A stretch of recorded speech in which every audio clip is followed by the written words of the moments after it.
you ready to start wrapping? Yeah.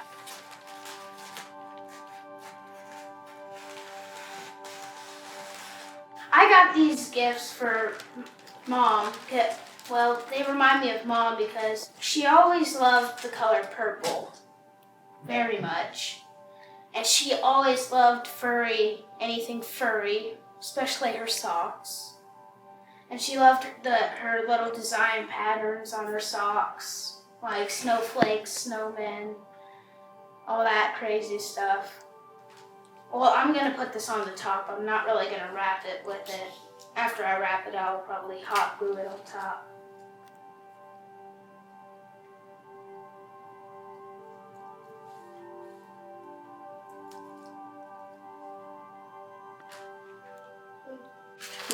Now what are we gonna do with it? Tell me what we do with it now, since your mom isn't here. Other women at a place where they are in a shelter. Yeah? Why are they at the shelter? Because what's happening? Because their husbands got mad at them and they hurt them, so they're hiding from them. And so why do we give them Christmas presents for your mom? That we pick up for your mom? Because my mom experienced the same thing.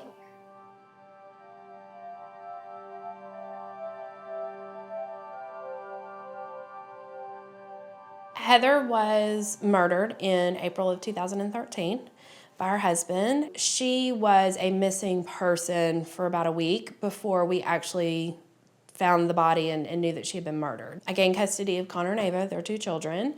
I just stood up and said, this is what I want. I'm the one who's so close to them. They know me. They go to my school. They've seen me on a daily basis. I'll figure it out. I don't care what I have to do. I'll figure it out. I knew in my heart, I am Connor's godmother. And so I had gone to church and I knew that that's what Heather would have wanted. Hey guys, they never got to meet your mom. Can you tell them about your mom? I thought we wouldn't talk about that. You don't have to if you don't want to. Oh, I will for you. Okay. Well, she had brown hair. She was very kind to a lot of people. She would always make us laugh, like tell jokes. Mommy loved to read Captain Underpants to us. At night, story reading time, we were like, 1 more chapter, please. She's like, fine. And then when she read that chapter, we had to go to bed, even though we wanted to read the whole book. So that's why I chose this book, to give to Mommy. And I hope she gets in heaven. It was so surreal. This is not only a murder, but it's a very public murder. Our family's in the front page of the newspaper. Our family's on the news. The second their mother disappeared, we all of a sudden had these 2 kids in the house. And Diane moved back in with us too. So then we had Diane and 2 kids in the house. On top of the grief, it was so much other things. You know, the kids were in a brand new house. I was in a brand new house, basically. We didn't have anything from their home.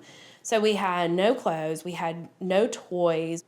Everything that they had known had been taken away in one day. Okay, well now, guess what we're doing right now? Making brownies. And what are we going to do with those brownies look like reindeers? Eat them? Are we going to eat all of them? The entire whole pan? Yes. Or should we share? Oh, we should share. I guess. Who should we share with, you think? Me, them. I've seen kids mad. I've seen kids sad. I've seen silly kids. I've seen all kinds of kids, but anxious kids who just were worried at the age of 7 and 8.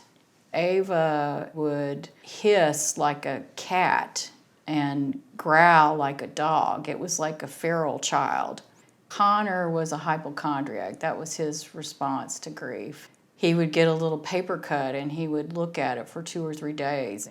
You could see that Ava and Connor were hurting. You know, there was a sadness and an anxiety. What do you do with the child who's lost their mother in such a violent way? I remember Connor coming in one day from school and saying, the kids on the playground had a question. They want to know what kind of tool my dad used to kill my mother. When they went to Camp Good Grief, I think that's the moment that the healing started. And that was when I said, okay, I think maybe it's going to be all right. 1, 2, 3, go! Go get it, go get it, go get it!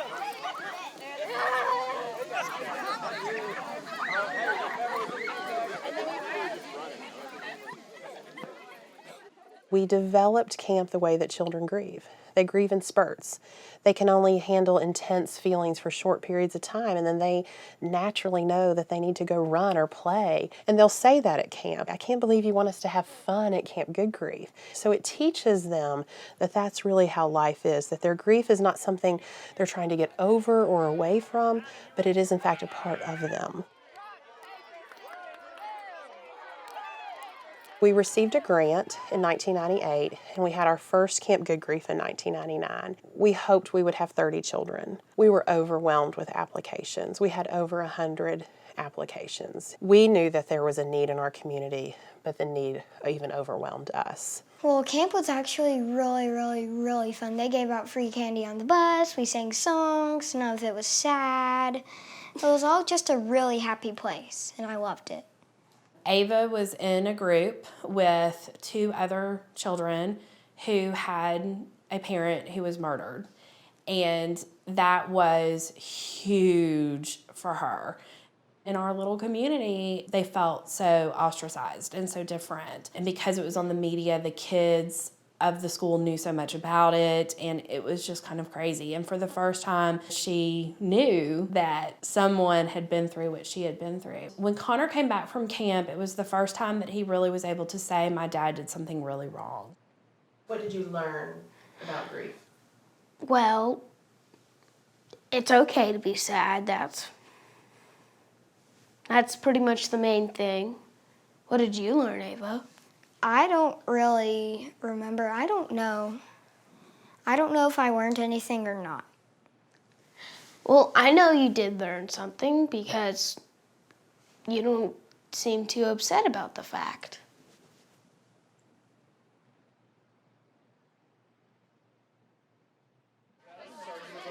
Campers, get your buddies and go find your group leaders!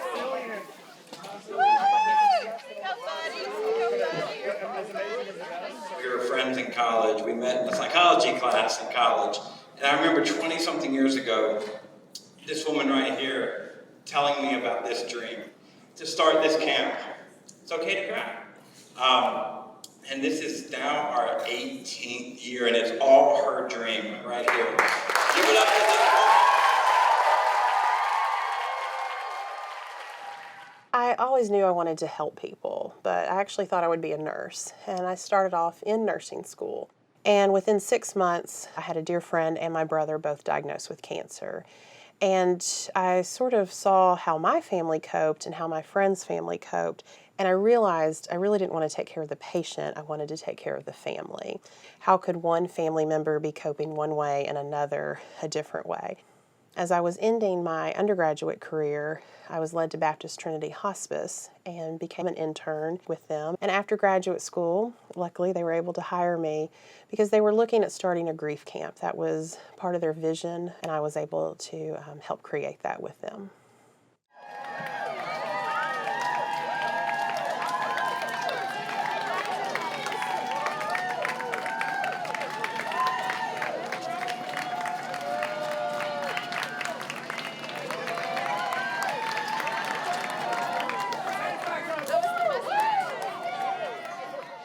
Well, welcome everybody. Everybody's at Camp Good Grief. Are you in the right spot today?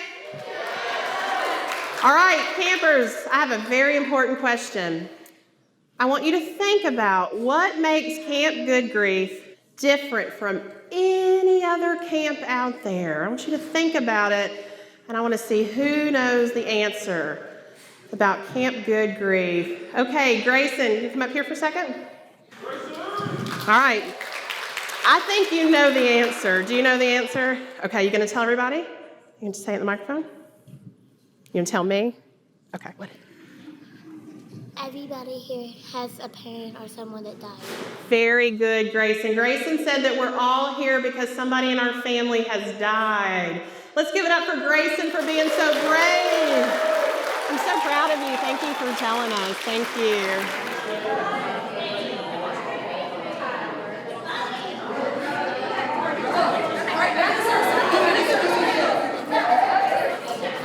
I want you to walk silly. Get the sillies out for Miss Kristen. Get the sillies out. The camp rooms are for all the small groups, activities that we do. And so they meet in the main lodge. We do icebreakers outside. We run them around a lot. And then we come in here and do an activity. And so right now we're hanging up the bodies for our bodies feeling activity. What we do with the kids is we brainstorm lots of feelings that come with grief. And we have little icons, paper icons. We have a volcano for anger, butterflies for nervous, sunshine for happy. And then we have the kids come in and pick a body and put those feelings in their body. It gets to show how they can feel a bunch of things all at once and where they feel their grief in particular. And then on the last day, we go back through and the kids will write in coping skills around the body and things to do for those feelings. So does anybody have any ideas about how we're going to tell our families about what you've learned at Camp Good Grief using track and field? Jay has some ideas. Let's hear about it, Jay. What about hurdles? Do you guys know what that means? The races that have the hurdles that you jump over? Elijah? Hurdle, not turtles, hurdles. Okay, so each camper could have their own feeling that they were working with. What are some feelings we could use? So we know sadness is one. What's another feeling that you learned about? Mad, okay. Sad. We've got sad Happy. and mad, happy, good. For each camper is going to be a feeling. So we said sadness, or feeling sad. We said mad. We said confused. Jump, jump, shake, shake.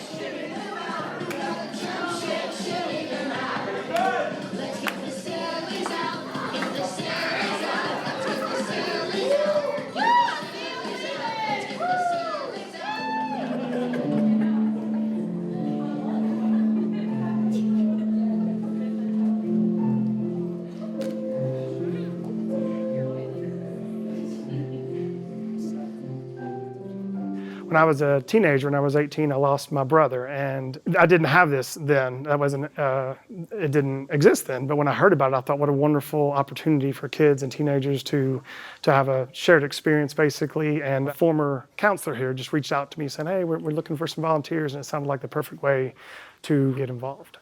All the campers have a buddy. Sometimes they have two buddies. We're not the official counselors, but we're just there to do everything with them, do all the activities, get them involved, have fun with them, get them laughing and having a good time. Nothing officially licensed or anything, but there's several training sessions before the camps just to talk about the different types of grief and the different situations we're dealing with at camp. I never dealt with grief very well as a child. It wasn't something we talked about that much, and it's hard for me to talk about, hard to deal with my emotions and all the grief. Like they say here, it's all the feelings running around in your head that you can't sort out, and I never knew how to do it either. And honestly, until I was married and pregnant with my first child, that's the first time I had an aunt who had brain cancer, and just following her journey and going along with my cousins through it, I learned how to accept grief. These children are dealing with it such a young age, and it's something they're never going to get over, but it's something they need to have the tools to navigate. I think it's just wonderful that there's somewhere here in Memphis that gives that to them. It's a gift. Yeah. If you found out you had a friend going to camp for the first time, what would you tell them? I would tell them it's a really happy place and there's no sad parts, and Don't be nervous. I wasn't nervous when I first came to camp. I was like excited and happy. No, it's okay to be scared. Yeah, I know.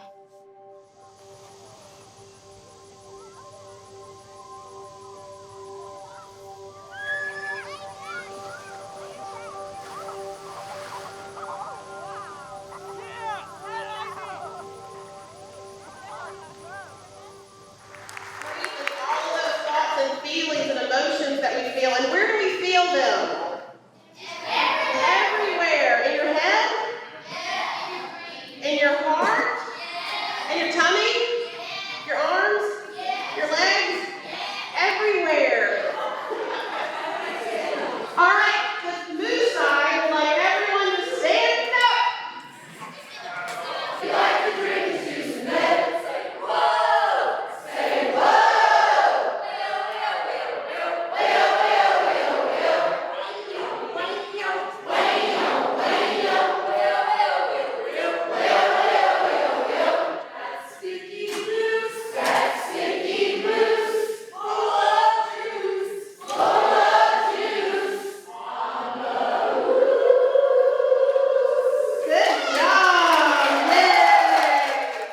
I got involved with the Grief Center through Angela. Yeah, I think when I came along to camp, what I was going through personally was nothing compared to what these kids are going through. You know, I didn't have anything like this happen to me.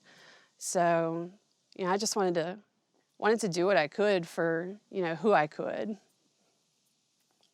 I was Morgan's buddy at kids camp when she lost her grandfather. She loved camp so much, and she's known about camp all her life, so she wanted to come back and give back. So she and I are always paired up with maybe 2 6-year-olds at kids camp, and she helps me out. And then at teen camp this year, I was her buddy again because she lost her father.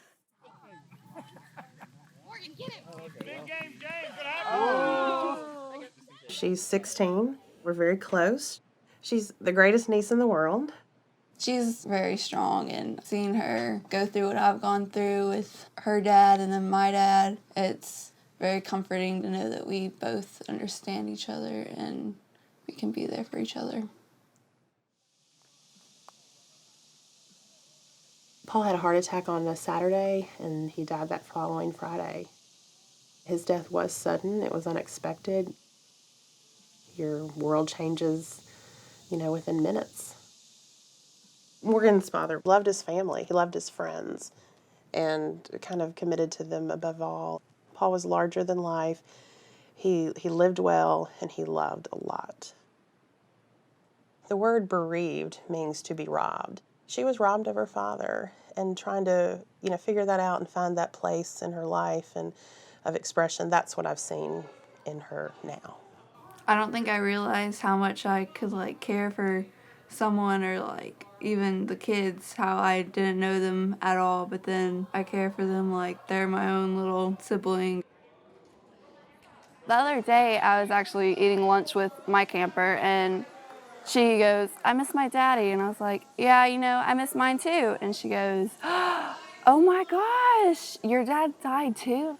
I now have a buddy whose dad's dead." And I was like, "Yeah." And she hugged me and she's like, "We're best friends." And I was like, "Okay." And so she's 6. She really lets them lead her. You know, she's not kind of all in their face and dragging them. She's really responding to where they are and what they need. You know, do they want to sing a silly song and be crazy, or do they need a quiet moment? And she's just very intuitive and mindful.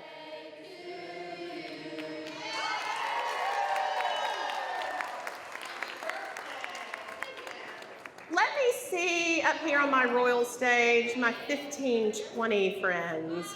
1520s in the house. Look at these awesome people. We call them Team 1520. We're going to do a song. What do you want to do? This is initiation, hazing. You want to do Yogi Bear?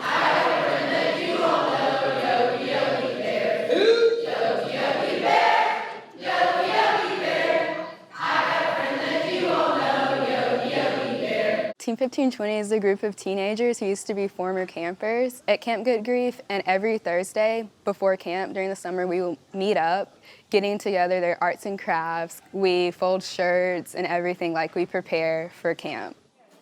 So what's it like being a buddy as opposed to a camper? It's just the other way around. Giving what you received as a camper and you're just giving it back to your buddy. Knowing what they're going through because you're a former camper, but also letting them like do their thing and kind of just stepping aside and letting them go through the same kind of activities that you used to do.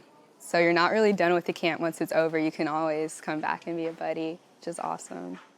And the kids will just go here and use their glue in whatever colors they want to make a dream catcher that they will probably keep for the rest of their lives. And they can put it above their bed or wherever, and it helps them like keep the nightmares away that they might have. They do it all themselves, but you just kind of guide them through and help them with whatever they need. You've got purple, blue. It can be all blue or all purple or mixed. Music. All right. Why don't we do this? Give me 5. Way to go. I tell you what, if you hold it. Yeah, that looks pretty good. That is so awesome. I love you. Did you put a star down it? But we just wanted to see if there was anybody who was done who wanted to show their dream catcher to the group and tell us about it. All right, Renaya's going to show hers. Beautiful. Would you like to tell us about your dream catcher? I made it for my mom. For your mom. That's beautiful. And you picked out some really pretty feathers and stickers. Thank you so much.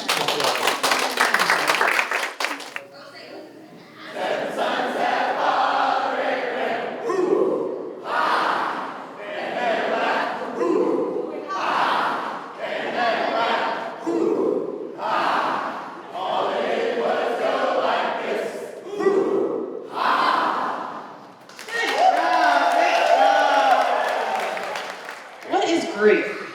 It's all the feelings that's like inside you. They make you glad, they make you sad, they make you mad. It's kind of all the mix of feelings. Give it up for Presley. Being a Team 1520 member, it's probably the greatest thing I've ever achieved in my life. It's really made me feel whole coming here and helping out the Grief Center since they've helped me out so much through these past few years. I was here in 2011 and I was 12 years old, and I came here a few months after my mom passed away. At first I was scared. I was kind of socially awkward. I didn't want to interact with other kids. It was very relieving to see that other kids went through the same horrible things that I went through, and it just felt good to come together and realize that I wasn't alone in it. And I'm really glad I came back because now I'm a part of this. So we're all here to just give back to the place that helped us so much. I mean, this really helped me through the past 6 years that I've been here. So I don't think I would be who I am today without the Grief Center. So I don't think these other kids would be either. So it's helped a lot.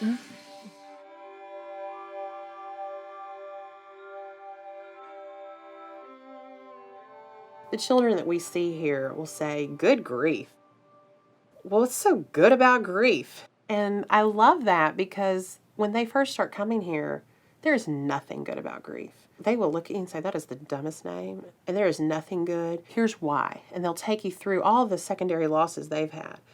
I now have to live here. I have to go to I don't have any friends. The person who loved me the most in the world's not here. There is nothing good about grief. But then to be able to work with them and see their progress and to see the good that can come from that grief, nobody wants to come here. I wish we didn't have a Center for Good Grief. I wish we didn't need it. Through grants and donations, because all of these services are free of charge, in 2005 we were able to open our first Center for Good Grief, where we could see people individually, we could have grief groups, and run our camps as well. When I interviewed here, Angela said, it's going to be death all day long. But it's really not. That may be a small part of what we talk about. And maybe certainly the first session. And then after that, it's really going into a person's love story and how to cope and really seeing the connection that grief is just an expression of love. When I started, I thought more about trauma, and I didn't think about all the love that's actually behind it. One of the biggest things that we do here at the center is that we sit with people in their pain and we listen to them and we let their voice be heard, whatever they need to say. One of the best things that I think we do for people is to listen. And I get to see people get better. And I can tell other grieving people that because, sometimes they'll come to us and they don't believe that things can get better for them. And so I let them know that I wouldn't do this job if people didn't get better, but they do. You want to get down? Be careful as you do it. Okay. Is he good? Maybe he's too tall for me to do this. I'm behind you. Oh, jeez. Yeah. Oh, I did it. Okay, now. AJ, you're going to go over Megan. Okay. Good job. Awesome. I wasn't bowing. I was trying to keep my balance. Okay. Tell me about your tattoo. It's my dad's handwriting on my arm. He wrote me a letter in 2005, and I kept it because it's really special to me. And he said to me when I was 15 that once I turned 16, we would go get a tattoo together. And I just had to figure out what I wanted, and he died before I turned 16. So I decided that I was going to take the letter that he wrote and get his "I love you, Daddy" with his signature on it. And I turned 18 in September, and 10 days after I turned 18, I went and got my tattoo.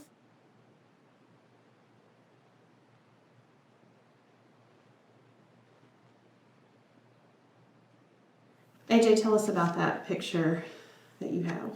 I think that was probably right before Dad joined the military. I was probably about 4 years old, and he still had hair at that time. He lost his hair eventually, but it was a really good picture. I think that really shows, the bond that we had, and yeah. Tell me about the night your dad died. I mean, it was just normal. We've been hanging out, like doing, normal stuff, but yeah, it wasn't anything out of the ordinary. We went to go drop my boyfriend off at his house, and AJ didn't know that I went with my dad, and we pulled up and we didn't really think anything of it, and then I walked inside and my dad walked upstairs and I walked downstairs to my room. I saw somebody run at the front door, and the front door had been locked, so I thought it was somebody trying to break in. And the way I was raised and the way I grew up around gun culture and stuff, I'd been taught, that's what you do. And so, I grabbed a gun, and that's to defend myself. So there was a bedside nightstand, and the top drawer had 4 handguns in it. Then what happened? You locked the bedroom door, you grabbed a gun. And then I had called 911 because I thought somebody had been breaking in. And at this point, Dad's in the house. And he started banging on the bedroom door extremely loudly, was pounding on it. I never understood why he wouldn't open the door or something, but he started banging on the bedroom door, and that's when I fired the gun.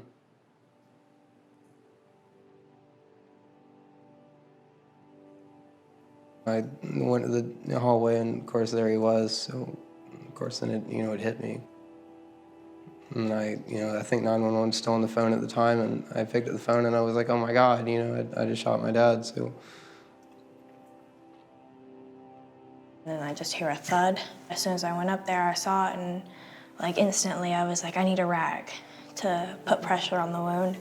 And I did that, and as I was on the phone with the police, and then it took them 15 minutes to finally get there. As all this was going on, my mom was calling me and my dad because I could hear his phone ring in his pocket. Went to the station with some other police officer, and then I saw my mom and I was like, is Dad gonna be okay? And she was like, no, honey, he's not. And I just collapsed on the floor. And that's when I realized that my life had changed forever. I didn't go to school for a whole month because everybody at school knew. And it was awkward because nobody wanted to talk to me after, so I felt alone. I was going to an alternative school, a therapeutic school, so I was working on PTSD there and coming back to work on my grief stuff and the feelings that were associated with losing Dad, and so that was the beginning of the sessions. He wanted to be better, but he didn't know what that meant. How could he live a life without his father with a death that he was responsible for? I said, well, I don't know that we can figure that out today, but we have the time to do it. And that's one of the benefits that we have here at the center, is that we're able to work with people for the amount of time they need. Whether it's 2 sessions or it's 2 years, we can do that journey with them. So that is something we had to work with AJ and Megan, was on their relationship. We did that through individual counseling, working with them individually, but then also bringing them together on the ropes course, working on it through camp. And now to see them together, like normal brother and sister, picking on each other, but laughing and having fun, enjoying each other, that's really good to see because so much changed for them. We had to be really careful because we didn't want that to be a relationship that was severed forever. Okay, Paul and AJ, you ready? Ready.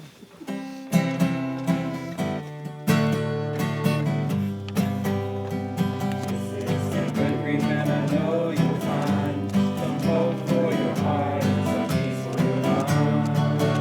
Just learn to believe and to think that you have. When you feel your feelings, it's okay to be sad, to be mad, to be glad, and to cry for all the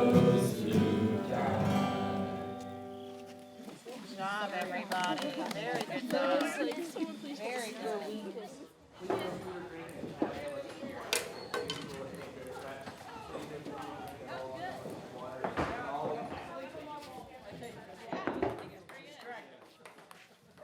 We only saw Camp Good Grief for children 6 to 12. And families called and said, well, I have a 10-year-old, but I also have a 15-year-old. And to be honest, Angela, I'm really worried about the 15-year-old.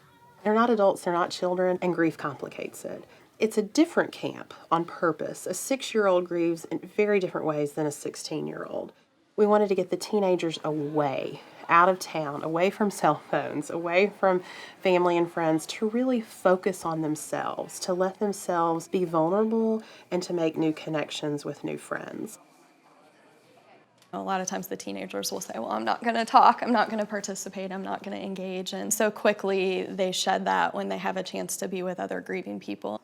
That's part of the power there, is just that there are no other circumstances where people are able to be with other grieving people their same age, sometimes similar situations, and they feel like they've got a sense of community, and that happens really quickly. I think the idea of having the camp out in like the middle of nowhere in Arkansas is just to take all these kids. We're all from like the Memphis area. It gives more room to open up to somebody. I don't know, it just seems more helpful in a way. It's like no one's gonna hurt you, and you're just out here in the middle of nowhere all together, and everything will be okay, so. You've almost got that one. Yeah, be all right. Yeah, you got that. Woo! Look at that. You got the next one up. There you go. At Team Camp, a lot of self-esteem building and team building type activities, encouraging people to work together, not just with the other campers here, but in their lives as well. For many of them, it's a challenge, and they're encouraging each other, and they're maybe trying something they haven't tried before, and it's just really neat to witness that.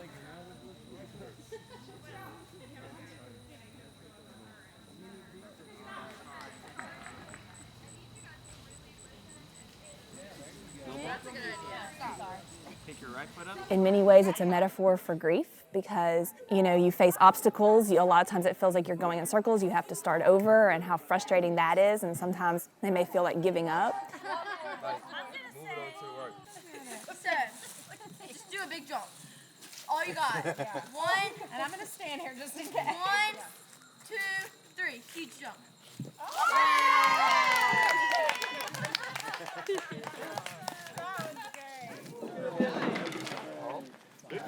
With teens, it's a lot harder to break through because with me being in teen camp, knowing how hard it was to vocalize how I felt, because I don't want to be deemed as weak or a wuss or something like that. So you're trying not to be teased as much.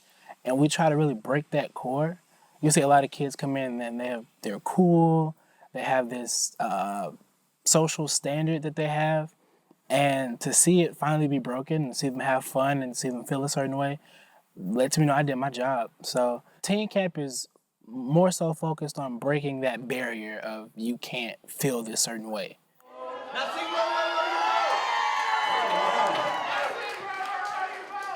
Basically, my job as a buddy is to let my camper know that here is where you let loose, you have fun. We take you away from basically the norm so you could feel however you feel.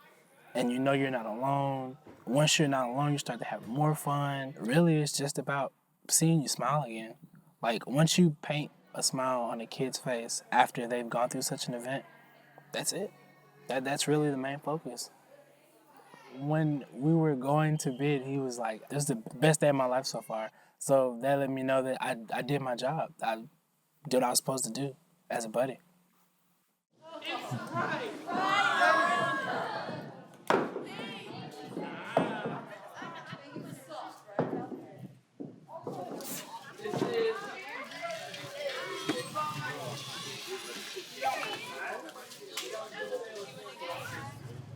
For those of you that have been here before, you know that in group, they are going to make a linking chain. They use their little strip to introduce themselves in group, and then also to introduce the ones that they're here to remember.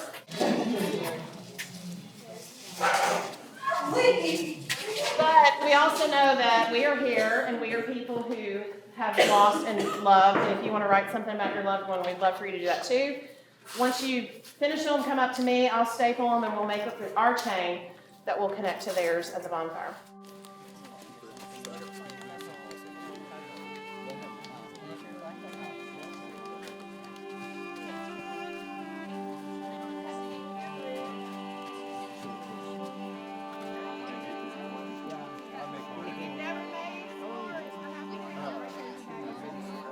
Bridget and I are going to do some hand motions, and when Simon points to you, like your section of benches, you copy, okay? Then we will stop doing that hand motion and move on to another one, and when he points to you again, you move on to the next one, okay? Does that make sense?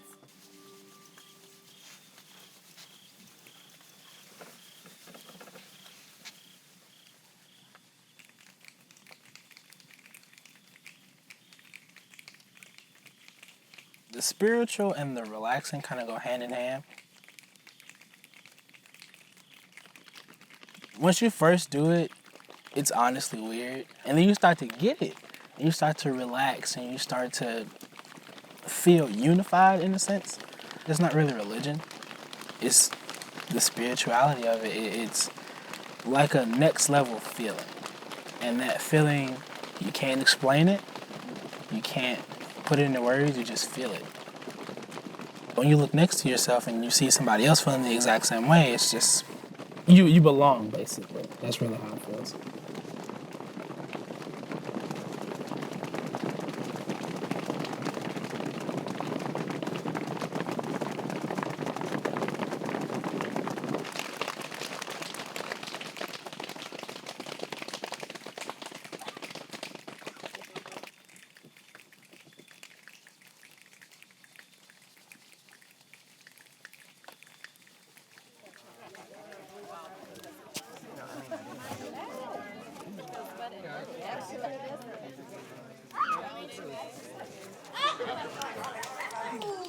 Alright, don't push. Hold it up, man. Alright, Sam, come on.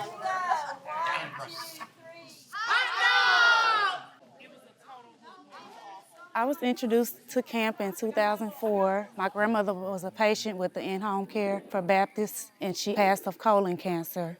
And so that's how I was introduced to the teen camp. I want to say I was 14. It was I'm sorry.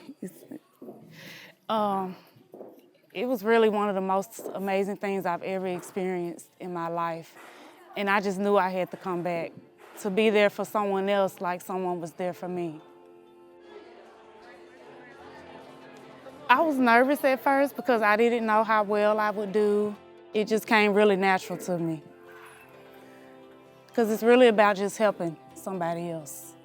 So why do you keep coming back each year? Because grief is a continuing process. And so, even though I'm coming for someone else, I come back every year for myself.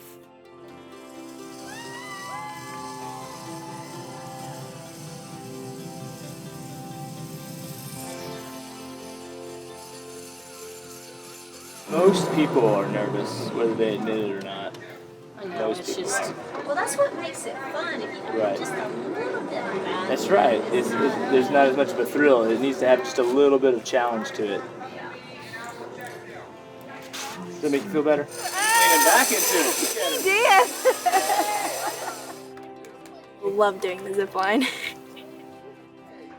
It was my second time. I did it when I came to camp, and I thought it was really freeing. Like I felt like I had lost a whole bunch of stuff that I was carrying on my shoulders when I did it. So I was hoping that's gonna be the same thing for her. You want to wait till she gets shorter, and then you don't have to think about it. Oh no. But she was really scared to do it, and she's like, "Will you go first?" I was like, "Yeah, I'll go first. It's a lot of fun. It's kind of scary when you get to the top, but just don't look down, and you'll be good. And just kind of drop off or whatever."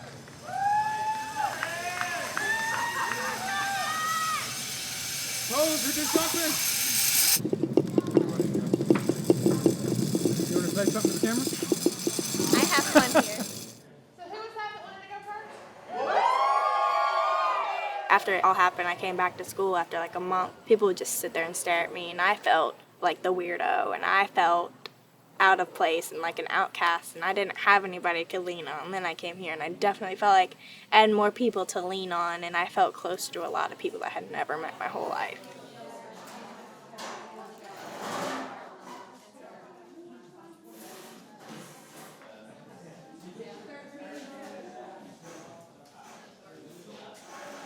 When everything happened, he was really stressed out and really depressed, and I feel like as he's gotten older and he's been helping out the kids camps and he's been learning more techniques, I feel like, as throughout the camps and stuff, like being a buddy, that AJ is able to use them towards his grief, and I'm even able to use them towards my grief.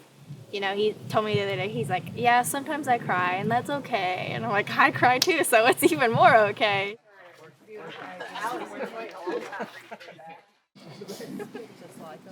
That's one of the things that I'm, kind of working on right now with myself is I guess the difference between happiness and joy. Of course, like dealing with depression and stuff, I haven't really felt peace since everything happened. I'm still kind of like, it's just like everything is like all over the place, I feel like sometimes. So it's like I haven't really had peace, and I'm trying to find, peace within myself and get to a point where I'm like, I feel okay. Trying to find answers to the questions I have is sort of my search for peace, because I at least I think, finding answers will, give me that peace.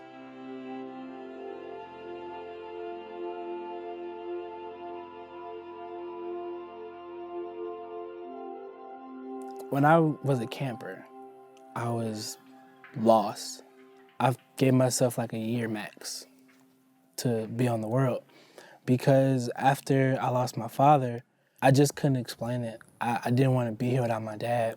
So my mom, she saw that and she tried a bunch of different like counseling sessions and groups to go to, and it really wasn't affecting me at all. And then we went to Camp Good Grief, and I was like, no, peanut inspired, really. So I spoke to Angela personally, and she talked about this camp. And, oh, we do it every year, and the kids love it. And I was like, yeah, sure, whatever. And my mom signed me up for it, and I came here, and my buddy, he was happy.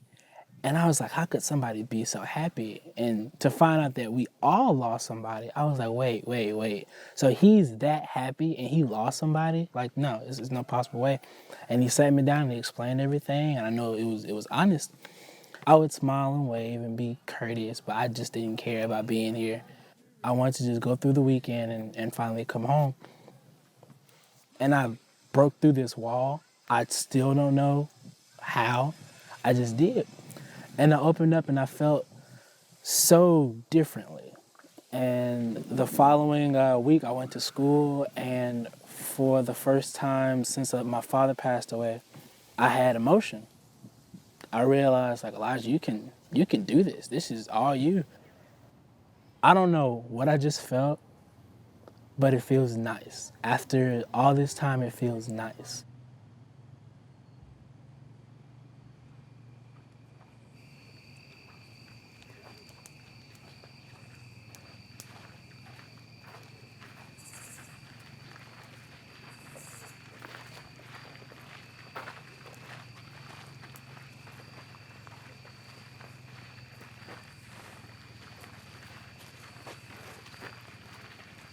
Welcome everyone to our very special memorial service. This is just a time for us to pause and remember. To sit a little in silence under the stars that are trying to shine through those clouds, and they're doing it. You know, we talked about that linking chain. We're all individual links, but we're bonded together. It's hard to believe that we just got here yesterday. I've seen a lot of friendships. I've seen a lot of courage. I've seen some tears, and I've seen some smiles. But all of those, the courage, the tears, the smiles, they're all a part of us as individuals, but they're all a part of our grief as well, because we are grieving.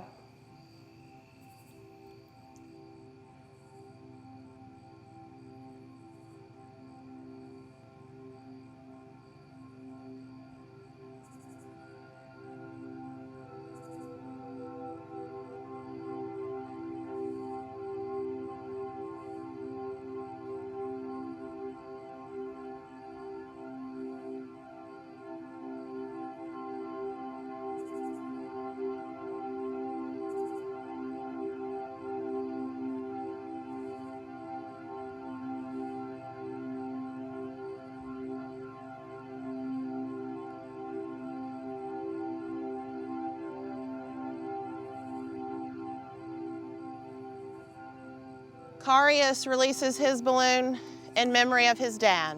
Whenever you're ready. Whenever you're ready.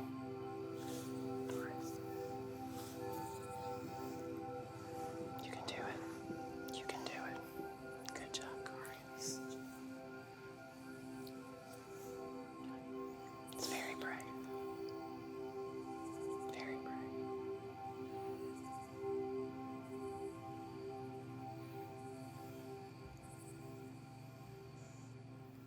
We wrote a note, like if we were to tell our moms something or the loved one who passed away, we wrote a note to what we'd want to tell them. I forgot what mine said.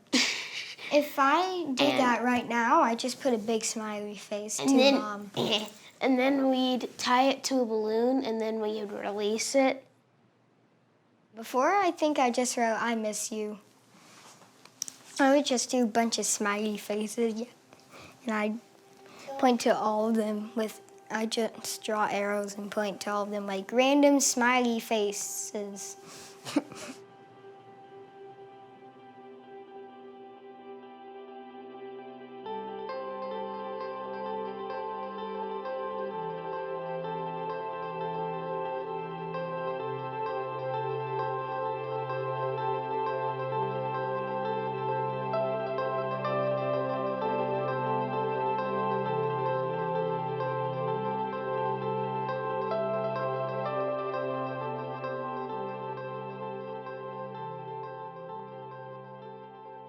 They healed Diane and these kids in a way that I can't imagine.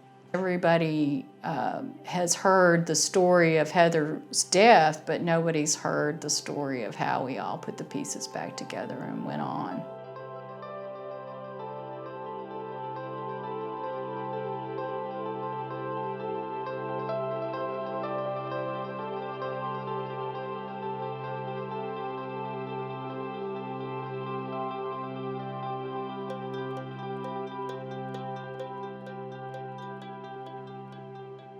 Ever since it happened, I remember sitting in the hospital and stuff, and they gave me like a worksheet, and they were like, "What do you want to do?" And I was like, "Well, you know," I was basically just like, "I want to reach people," you know. And I've always thought that like it's too heavy, it's too big to just kind of be like, "Oh, that happened and it passed." Like I've always felt that I need to share it with people and reach people with it somehow to show them that, you know, even despite that, you know, I still made it.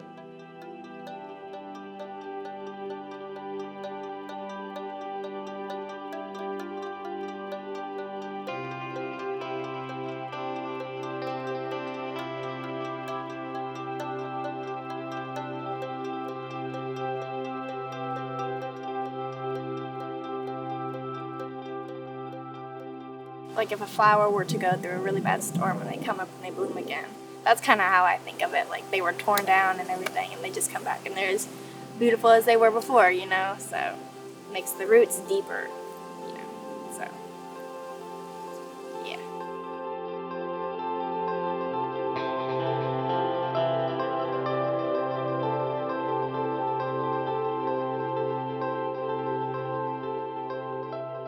"5 years ago yesterday, I was a camper. I come back to show campers, you know, you could go through something, come out a lot better, and then follow through. So that's really the process. You get help, feel better, help somebody else, and then it repeats.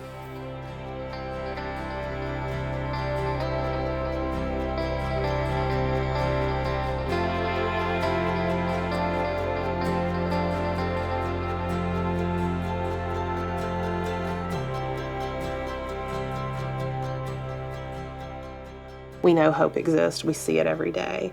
And sometimes I think we let people hold on to us because we know it's out there. If they don't believe it's out there, we let them know that they can hang on to us until they can find it themselves.